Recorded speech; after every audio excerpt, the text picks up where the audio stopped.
Hello everyone, स्वागत है आपका हमारे यूट्यूब चैनल द गुरुकुल मंत्रा में। फ्रेंड्स, आज हम प्रीवियस ईयर पेपर 2020 के क्वेश्चन पेपर को सॉल्व करेंगे और हिंदी के सेक्शन को सॉल्व करेंगे। ठीक है, हम हिंदी के क्वेश्चन को सॉल्व करेंगे। फ्रेंड्स, मैंने इस वीडियो को 2 पार्ट में डिवाइड किया है। फर्स्ट पार्ट में हम शुरू के 25 क्वेश्चन को देखेंगे और सेकेंड पार्ट में हम लास्ट के 25 क्वेश्चन को देखेंगे। मैंने ऐसा इसलिए किया है क्योंकि हम एक एक क्वेश्चन को डिटेल में समझते हुए पढ़ रहे हैं, ताकि जब आप अपने एग्ज़ाम में बैठे तो आपको ज़्यादा से ज़्यादा इस क्वेश्चन से हेल्प मिल सके। तो चलिए स्टार्ट करते हैं। अगर आप हमारे वीडियो को फर्स्ट टाइम विजिट कर रहे हैं तो प्लीज़ हमारे चैनल को लाइक करें, सब्सक्राइब करें और ज़्यादा से ज़्यादा शेयर करें। तो चलिए स्टार्ट करते हैं। हमारा पहला क्वेश्चन है, इनमें से पृथ्वी कौन सा शब्द है? हमारा ऑप्शन है तद्भव, तत्सम, विदेशज, इनमें से कोई नहीं। इसका राइट आंसर हो जाएगा ऑप्शन सी, तत्सम। जो पृथ्वी है वो कैसा शब्द है? तो वो तत्सम शब्द है। मैंने बताया था कि तत्सम शब्द किसे कहते हैं। ठीक है, तत्सम शब्द किसे कहते हैं? तो संस्कृत के समान शब्दों को क्या कहते हैं? तत्सम शब्द कहते हैं। ये मूल रूप से संस्कृत के शब्द होते हैं। अगर मान लीजिए इसकी पहचान की बात आ जाए, क्योंकि हम कितना तत्सम शब्द याद रख पाएंगे, तो चलिए हम इसकी पहचान को समझ लेते हैं। देखिए, अगर किसी भी शब्द में, ध्यान दीजिएगा, अगर किसी भी शब्द में, ठीक है, किसी भी शब्द में कछ, ठीक है, कछ आए, जैसे मान लीजिए क्षीर, देखिए इसमें कछ है। उसके बाद से मान लीजिए छेड़, इसमें भी छ है। उसके बाद से क्षेत्र, ठीक है, तो ये सब क्या हो जाएंगे? ये सब तत्सम शब्द हो जाएंगे। ठीक है, ये सब क्या हो जाएंगे? तत्सम शब्द हो जाएंगे। अगर किसी भी शब्द में छ आ जाए तो समझिए कि वो क्या है? तत्सम शब्द है। दूसरी पहचान क्या है? तत्सम शब्द में और कौन से शब्द होते हैं? तालव्य स। ठीक है, अगर किसी शब्द में आपको तालव्य स दिख जाए तो समझ लीजिएगा कि वह क्या है? वह तत्सम शब्द है। जैसे हम एक दो एग्जाम्पल देख लेते हैं। जैसे शून्य हो गया, देखिए ये तत्सम शब्द है। उसके बाद से श्यामल हो गया, ठीक है, श्यामल हो गया, देखिए इसमें भी तालव्य स है और ये तत्सम शब्द है। उसके बाद से क्या हो गया? शाक हो गया, शाक हो गया, ठीक है, इसमें भी तालव्य स है, यानी कि क्या है? ये भी तत्सम शब्द है। चलिए, अब मान लीजिए स्रो आ जाए। जैसे अगर स्रो आ जाए, किसी भी शब्द में स्रो आ जाए तो क्या हो जाएगा? वह तत्सम शब्द हो जाएगा। जैसे श्रेष्ठ हो गया, देखिए ये तत्सम शब्द में, और इसमें क्या यूज हुआ है? स्रो यूज हुआ है। श्रावण हो गया, जिसको हम लोग सावन बोलते हैं हिंदी भाषा में, वो तद्भव शब्द हो जाएगा। ये क्या हो गया? तत्सम शब्द हो गया। ठीक है, और कौन सा वर्ड आ गया? जैसे मूर्धन्य स, ठीक है, मूर्धन्य स आ जाए या आधा मूर्धन्य स आ जाए तो क्या हो जाएगा? वहाँ पर भी क्या हो जाएगा? तत्सम शब्द हो जाएगा। जैसे चलिए मूर्धन्य स का देख लेते हैं एग्जाम्पल। जैसे मान लीजिए काष्ठ हो गया, ठीक है, काष्ठ हो गया, देखिए इसमें आधा मूर्धन्य स का यूज हुआ है। ज्येष्ठ हो गया, इसमें भी आधा मूर्धन्य स का यूज हुआ है। ये सब क्या है? ये सब तत्सम शब्द है। ठीक है, उसके बाद त्र आ गया। अगर किसी शब्द में त्र आ गया, ठीक है, या आधा र आ गया तो क्या हो जाएगा? वो भी तत्सम शब्द हो जाएगा। जैसे मान लीजिए इत्र हो गया, इत्र हो गया, ये कैसा शब्द है? ये तत्सम शब्द है। चक्रवात हो गया, देखिए इसमें आधा र का यूज हुआ है, यह भी कैसा शब्द हो गया? ये कैसा शब्द हो गया? तो ये आपका हो गया तत्सम शब्द। प्रतिमा हो गया, प्रतिमा हो गया, ये कैसा शब्द है? ये भी तत्सम शब्द है, इसमें आधा र का यूज हुआ है। ठीक है, उसके बाद से किसी भी शब्द में अगर री या री की मात्रा का यूज किया गया हो, री या री की मात्रा का यूज किया गया तो भी वह तत्सम शब्द होता है। जैसे मान लीजिए कृषक हो गया, ठीक है, देखिए इसमें मूर्धन्य स भी है। उसके बाद से कृष्ण हो गया, ठीक है, गृह हो गया, ये सब क्या है? ये सब तत्सम शब्द है। तो हमने क्या क्या ध्यान दिया? हमने ध्यान दिया कि कौन कौन सा वर्ड आएगा तो हम पहचानेंगे कि वह तत्सम शब्द है। चलिए एक बार रिपीट कर लेते हैं। कछ, ठीक है, तालव्य स, मूर्धन्य स, री या री की मात्रा, ठीक है, उसके बाद से क्या? आधा र।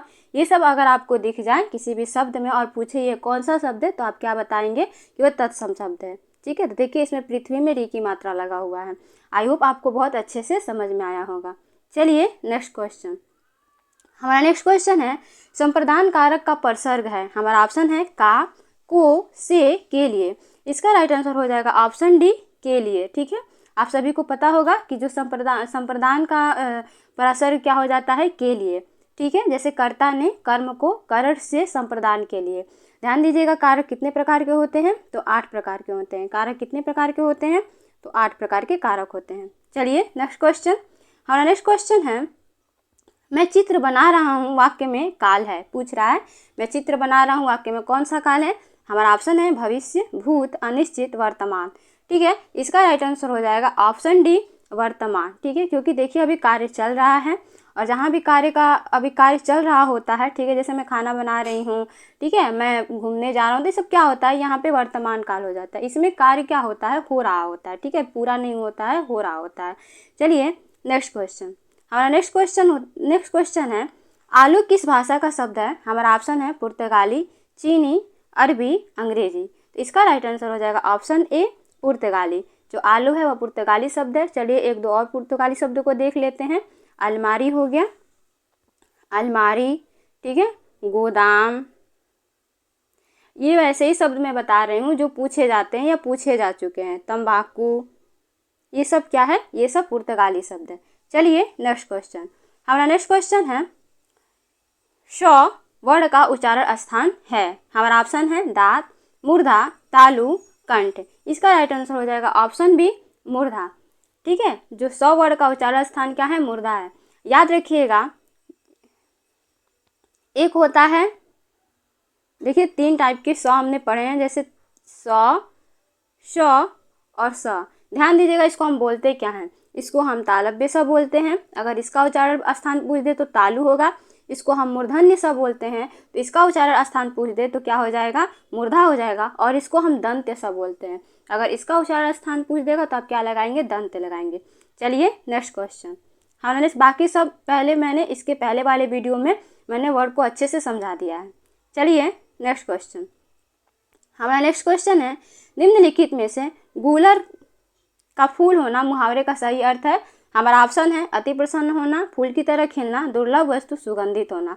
इसका राइट आंसर हो जाएगा ऑप्शन सी दुर्लभ वस्तु। ठीक है, गूलर का फूल होना का मुहावरे का सही अर्थ क्या हो जाएगा, दुर्लभ वस्तु। चलिए नेक्स्ट क्वेश्चन। हमारा नेक्स्ट क्वेश्चन है, सुत शब्द को स्त्रीवाचक बनाने के लिए किस प्रत्यय का प्रयोग होगा? हमारा ऑप्शन है इ, इक, आ।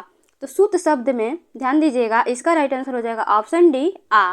अगर हम सुत शब्द में आ जोड़े, ठीक है, तो क्या हो जाएगा, हमारा सुता हो जाएगा। क्या हो जाएगा, सुता हो जाएगा। सुत मतलब क्या होता है, बेटा, और सुता मतलब क्या होता है, बेटी। चलिए नेक्स्ट क्वेश्चन। हमारा नेक्स्ट क्वेश्चन है, सुत शब्द को, देखिए फिर से रिपीट हो गया। नेक्स्ट क्वेश्चन है, पैरों से लेकर सर तक का एक शब्द क्या होगा? ठीक है, पैरों से, ये वाक्यांश के लिए एक शब्द है और आपके एग्जाम में आता है। पैरों से लेकर सिर तक क्या एक शब्द क्या होगा? हमारा ऑप्शन है आधोपान, अपाद मस्तक, नतमस्तक, इनमें से कोई नहीं। इसका राइट आंसर हो जाएगा ऑप्शन बी अपाद मस्तक। ठीक है, पैरों से लेकर सिर तक के लिए क्या शब्द यूज किया जाता है, अपाद मस्तक यूज किया जाता है। अगर हम आद्योपांत की बात करें तो आदि से लेकर अंत तक, ठीक है, आदि से लेकर अंत तक अगर आ जाए तो आप क्या बताएंगे, आद्योपांत। ठीक है, आदि से लेकर अंत तक। ठीक है, नतमस्तक की बात करें, अगर हम नतमस्तक की बात करें तो नतमस्तक का क्या हो जाएगा, नतमस्तक का हो जाएगा किसी के सम्मान में सर झुकाने वाला। किसी के सम्मान में सर झुकाने वाले को क्या बोलते हैं, हम नतमस्तक बोलते हैं। चलिए नेक्स्ट क्वेश्चन। हमारा नेक्स्ट क्वेश्चन है, काव्य में भाव तथा कला के सौंदर्य को बढ़ाने वाले कारक कहलाते हैं? हमारा ऑप्शन है रस, छंद, चौपाई, अलंकार। इसका राइट आंसर हो जाएगा ऑप्शन डी अलंकार। ठीक है, काव्य की शोभा बढ़ाने वाले तत्वों को क्या कहते हैं, तो अलंकार कहते हैं। ठीक है, अलंकार मुख्य रूप से 2 प्रकार का होता है, एक होता है शब्द अलंकार, एक होता है अर्थ अलंकार। ठीक है, शब्द अलंकार, इसके बाद से क्या होता है, अर्थ अलंकार। ठीक है, अर्थ अलंकार। ध्यान दीजिएगा, शब्द अलंकार भी 3 प्रकार का होता है। शब्द अलंकार भी 3 प्रकार का होता है, अनुप्रास अलंकार, ठीक है, यमक अलंकार और श्लेष अलंकार। ये बहुत ही ज़्यादा तीनों अलंकार पूछे जाते हैं। और अगर बात करें हम अर्थ अलंकार की, तो अर्थ अलंकार में 3 ऐसे अलंकार हैं, ये भी कई प्रकार का होता है। तो इसमें से 3 ऐसे अलंकार हैं जो बार बार पूछे जाते हैं, और इसका ट्रिक भी मैंने बताया है। उपमा, रूपक, उत्प्रेक्षा, इन तीनों को मैंने बहुत ही डिटेल में पीछे के वीडियो में समझाया हुआ है, आप उस वीडियो को विजिट कर सकते हैं। चलिए नेक्स्ट क्वेश्चन। हमारा नेक्स्ट क्वेश्चन है, हिंदी के सर्वश्रेष्ठ हास्य व्यंग्य निबंधकार हैं? हमारा ऑप्शन है हरिशंकर परसाई, जयशंकर प्रसाद, आचार्य रामचंद्र शुक्ल, महावीर प्रसाद द्विवेदी। ठीक है, इसका राइट आंसर क्या हो जाएगा, तो इसका राइट आंसर हो जाएगा ऑप्शन ए हरिशंकर परसाई।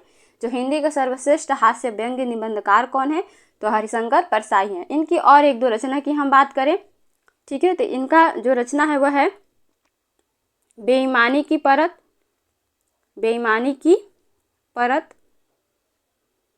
ठीक है, बेईमानी की परत। और क्या हो जाएगा, पगडंडियों का जमाना, ठीक है, विकलांग श्रद्धा का दौर, ठीक है, ये सब क्या है, ये सब हरिशंकर परिसाई की रचनाएं हैं। चलिए नेक्स्ट क्वेश्चन, हमारा नेक्स्ट क्वेश्चन है षडानन शब्द के सही संधि विच्छेद पर सही का निशान लगाएं।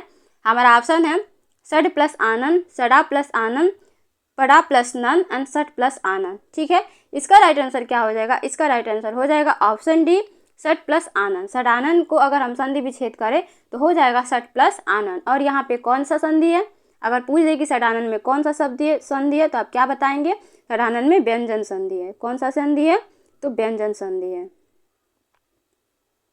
चलिए नेक्स्ट क्वेश्चन, हमारा नेक्स्ट क्वेश्चन है निम्नलिखित में से अनिश्चय सर्वनाम है, निम्नलिखित में से अनिश्चयवाचक सर्वनाम है। हमारा ऑप्शन है कुछ, कौन, यह, क्या। इसका राइट आंसर क्या हो जाएगा, इसका राइट आंसर हो जाएगा, एक सेकेंड,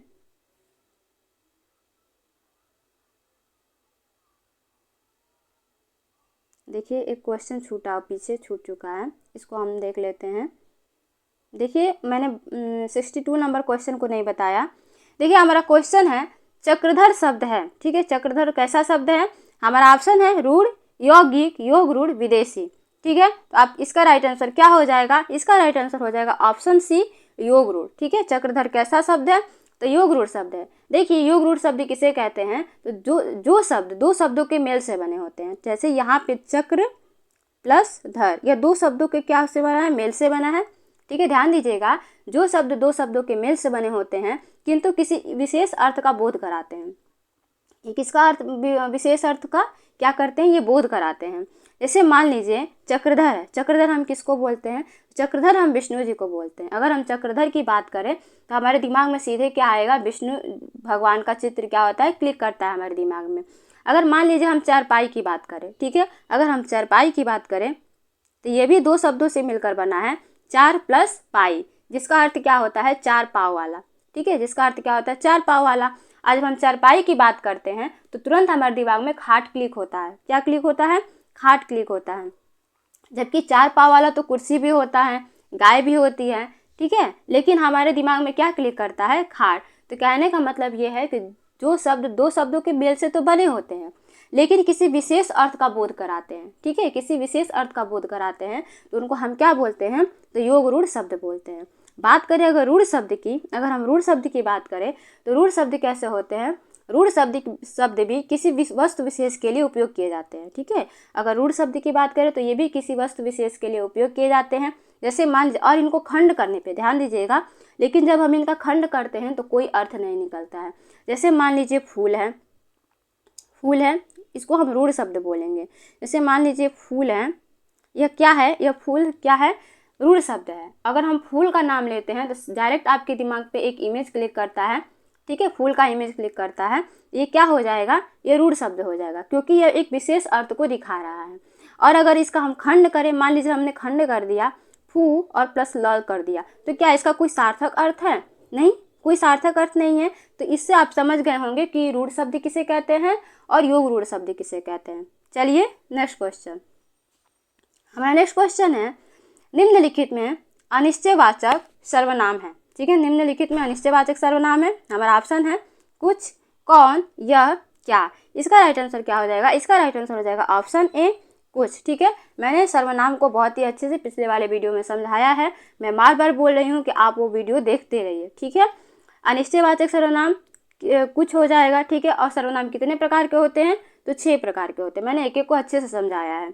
चलिए नेक्स्ट क्वेश्चन, हमारा नेक्स्ट क्वेश्चन है संबंध बोधक अवयव किसके साथ प्रयुक्त होते हैं। हमारा ऑप्शन है संज्ञा अथवा सर्वनाम के, विशेषण के, क्रिया के, काल के। तो जो संबंध बोधक अव्यय होते हैं वो किसके साथ प्रयोग किए जाते हैं, इसका राइट आंसर हो जाएगा ऑप्शन है जो संबंध बोधक अव्यय होते हैं वो संज्ञा अथवा सर्वनाम के साथ क्या किए जाते हैं, यूज किए जाते हैं। चलिए नेक्स्ट क्वेश्चन, हमारा नेक्स्ट क्वेश्चन है अस्थायी भाव को जगाने और उद्दीप्त करने वाले कारक है।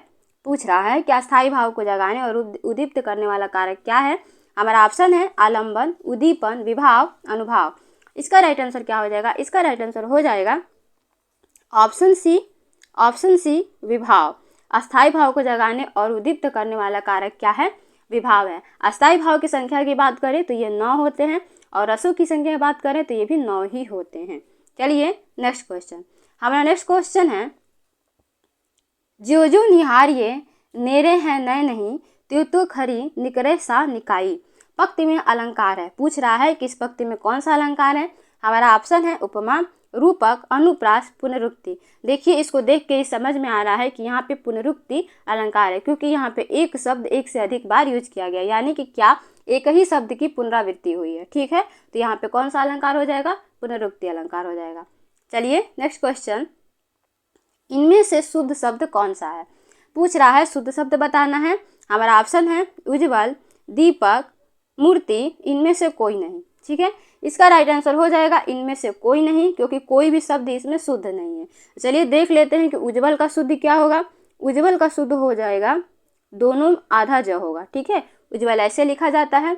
ठीक है, अगर हम दीपक की बात करें तो द में बड़ी की मात्रा रहेगा, दीपक हो जाएगा। अगर हम मूर्ति की बात करें तो म में बड़ा की मात्रा हो जाएगा। चलिए ये तीनों के शुद्ध शब्द हैं। चलिए नेक्स्ट क्वेश्चन। हमारा नेक्स्ट क्वेश्चन है, निम्नांकित एक शब्द में उपसर्ग नहीं लगा है और आपको बताना है कि वो कौन सा शब्द है जिसमें उपसर्ग नहीं लगा है। हमारा ऑप्शन है अतिक्रमण, प्रतिक्षण, सुगम, दर्शन। ठीक है, तो किस शब्द में उपसर्ग नहीं लगा है? इसका राइट आंसर हो जाएगा ऑप्शन डी, दर्शन। दर्शन शब्द में उपसर्ग नहीं लगा, यह दृश्य धातु से बना हुआ है, इसलिए इसमें उपसर्ग नहीं है। बात करें अतिक्रमण की तो अतिक्रमण में अति है, अति उपसर्ग है। ठीक है, प्रतिक्षण में तो प्रतिक्षण में कौन सा उपसर्ग है? तो प्रति है। ठीक है, सुगम, सुगम में कौन सा उपसर्ग है? तो शु है। ठीक है, ध्यान दीजिएगा उपसर्गों की संख्या कितनी है। अगर मान लीजिए क्वेश्चन ये आ जाए कि हिंदी में उपसर्गों की संख्या कितनी है, तो आप क्या बताएंगे? 10 है। हिंदी में उपसर्गों की संख्या कितनी है? तो 10 है। और अगर संस्कृत में पूछ दे तो 19 है। चलिए नेक्स्ट क्वेश्चन। हमारा नेक्स्ट क्वेश्चन है, दृश्य काव्य के अंतर्गत आते हैं। दृश्य काव्य के अंतर्गत क्या आता है? हमारा ऑप्शन है नाटक और प्रहसन, नाटक और कहानी, नाटक और व्यंग्य, प्रहसन और कहानी। इसका राइट आंसर हो जाएगा ऑप्शन ए, नाटक और प्रहसन। ठीक है, ये दृश्य काव्य के अंतर्गत आता है, नाटक और प्रहसन। देखिए और एक होता है श्रव्य काव्य। ठीक है, एक होता है क्या? श्रव्य काव्य। अगर पूछ दे कि श्रव्य काव्य के अंतर्गत क्या आता है, तो श्रव्य काव्य के अंतर्गत आता है कविता और कहानी। हमको ये सुनने में बहुत अच्छा लगता है। हम क्या करते हैं कि श्रव्य काव्य के हमको कहानी सुनकर अच्छा लगता है, कविता सुनकर अच्छा लगता है, और बात करें नाटक की तो नाटक हमको देखकर अच्छा लगता है। चलिए नेक्स्ट क्वेश्चन। हमारा नेक्स्ट क्वेश्चन है, चिन्ह है। देखिए इस चिन्ह के बारे में पूछ रहा है कि कौन सा चिन्ह है। हमारा ऑप्शन है लाघव चिन्ह, पुनरुक्ति बोध चिन्ह, आदेश चिन्ह, हंस पद। देखिए इसका राइट आंसर हो जाएगा ऑप्शन बी, यह पुनरुक्ति बोधक चिन्ह है। ठीक है, कैसा शब्द है? पुनरुक्ति बोधक चिन्ह है। अगर और ये क्या है? यह विराम चिन्ह है। ठीक है, यह विराम चिन्ह है। अगर क्वेश्चन ये पूछ दे कि विराम चिन्ह की संख्या कितनी है, क्वेश्चन आ जाए कि विराम चिन्ह की संख्या कितनी है, तो आप क्या बताएंगे? 20 है। विराम चिन्ह की संख्या 20 है। चलिए नेक्स्ट क्वेश्चन। हमारा नेक्स्ट क्वेश्चन है, प्रकृति के सुकुमार कवि कहे जाते हैं। प्रकृति के सुकुमार कवि कौन कहे जाते हैं? हमारा ऑप्शन है सूर्यकांत त्रिपाठी निराला, सुमित्रा नंदन पंत, जयशंकर प्रसाद कबीर। इसका राइट आंसर क्या हो जाएगा? इसका राइट आंसर हो जाएगा ऑप्शन बी, सुमित्रा नंदन पंत। ठीक है, प्रकृति के सुकुमार कवि सुमित्रा नंदन पंत को कहा जाता है। इनकी और रचनाओं की बात करें, इनकी अगर हम रचनाओं की बात करें तो इनकी रचनाएं हैं युगवाणी, जो बार बार पूछा जाता है, मैं उसी को लिखूंगी, युगवाणी, वीणा। ठीक है, वीणा। उसके बाद से युगांत, युगांत, युगांत। ठीक है, ये इनकी रचनाएं हैं। स्वर्ण किरण, स्वर्ण किरण, ये सब पूछे जाते हैं। ठीक है, स्वर्ण किरण। चलिए नेक्स्ट क्वेश्चन। हमारा नेक्स्ट क्वेश्चन है, स्वाभिमान। स्वाभिमान स्वाधीनता का प्रतीक है। हमारा ऑप्शन है चूहा, स्वान, कबूतर, सिंह। इसका राइट आंसर हो जाएगा ऑप्शन डी, सिंह। स्वाभिमान और स्वाधीनता का प्रतीक क्या है? तो सिंह है। ठीक है, अगर शांति का प्रतीक पूछे तो कबूतर। चलिए नेक्स्ट क्वेश्चन। हमारा नेक्स्ट क्वेश्चन है, अली शब्द के 2 अर्थ हैं। देखिए ये अनेकार्थी शब्द पूछा गया है। अली शब्द के 2 अर्थ हैं। हमारा ऑप्शन है भौरा, सखी, घाट, घर, जल, पानी, पिता, भाई। इसका राइट आंसर क्या हो जाएगा? इसका राइट आंसर हो जाएगा ऑप्शन ए, भौरा, सखी। अली शब्द के 2 अर्थ क्या हो जाएंगे? भौरा और सखी। अली शब्द के और भी अर्थ हैं, तो चलिए देख लेते हैं कि अली शब्द और किसको किसको बोला जाता है। देखिए, कोयल को भी अली बोला जाता है, कोयल को भी अली बोला जाता है, ठीक है। बांध को भी अली बोला जाता है, ठीक है। उसके बाद से बिच्छू को भी अली बोला जाता है, ठीक है। ये सब अनेकार्थी शब्द हैं। चलिए नेक्स्ट क्वेश्चन। हमारा नेक्स्ट क्वेश्चन है, वह बहुत बोलती है वाक्य में क्रिया विशेषण है। वह बहुत बोलती है वाक्य में क्रिया विशेषण पूछ रहा है। हमारा ऑप्शन है वह बहुत बोलती है। आपको बताना है कि वह बहुत बोलती में क्रिया विशेषण क्या है। इसका राइट आंसर हो जाएगा, इसका राइट आंसर क्या हो जाएगा, इसका राइट आंसर हो जाएगा ऑप्शन बी, ठीक है। ऑप्शन क्या हो जाएगा इसका, ऑप्शन हो जाएगा बी, ठीक है। बहुत क्या है, क्रिया विशेषण है। क्रिया विशेषण किसे कहते हैं, तो जो क्रिया की विशेषता बताता है उसे क्रिया विशेषण कहते हैं। यहाँ पे क्रिया क्या है, बोलती है, और इसकी विशेषता कौन बता रहा है, तो बहुत बता रहा है, ठीक है। तो यहाँ पे कौन सा विशेषण हो जाएगा, तो क्रिया विशेषण हो जाएगा। अच्छा, विशेष्य किसे कहते हैं, विशेष्य भी तो पूछा जाता है। विशेष्य किसे कहते हैं, तो जिसकी विशेषता बताई जाती है। जैसे मान लीजिए मैं अगर आपको बोलूँ कि राम बहुत अच्छा लड़का है, तो बहुत अच्छा लड़का है किसके बारे में बताया जा रहा है, तो राम के बारे में बताया जा रहा है, तो वहाँ पे राम विशेष्य हो जाएगा। तो जिसके बारे में जिसकी विशेषता बताई जाती है उसको विशेष्य बोला जाता है, ठीक है। चलिए नेक्स्ट क्वेश्चन। हमारा नेक्स्ट क्वेश्चन है, उज्ज्वल पद में संधि है। हमारा ऑप्शन है दीर्घ संधि, गुण संधि, व्यंजन संधि, विसर्ग संधि। इसका राइट आंसर हो जाएगा, ठीक है। इसका राइट आंसर क्या हो जाएगा, थोड़ा सा रुकिए, थोड़ा सा और छोटा कर लेते हैं। उज्ज्वल पद में कौन सा संधि है, आपको बताना है कि उज्ज्वल में कौन सा संधि है। इसका राइट आंसर हो जाएगा ऑप्शन सी, व्यंजन संधि। उज्ज्वल संधि में कौन सा संधि है, तो व्यंजन संधि। अगर इसका संधि विच्छेद करें तो क्या हो जाएगा, उत प्लस ज्वल, क्या हो जाएगा, उत प्लस ज्वल, उज्ज्वल, ठीक है। और उज्ज्वल पद में कौन सा संधि है, तो व्यंजन संधि है। Friends, thank you so much for watching my video. ऐसे ही डिटेल में वीडियो डेली देखने के लिए आप हमारे चैनल को लाइक करें, सब्सक्राइब करें और ज़्यादा से ज़्यादा शेयर करें। फ्रेंड्स, आगे के 25 क्वेश्चन को हम नेक्स्ट वीडियो में देखेंगे, क्योंकि वीडियो लंबा हो रहा है।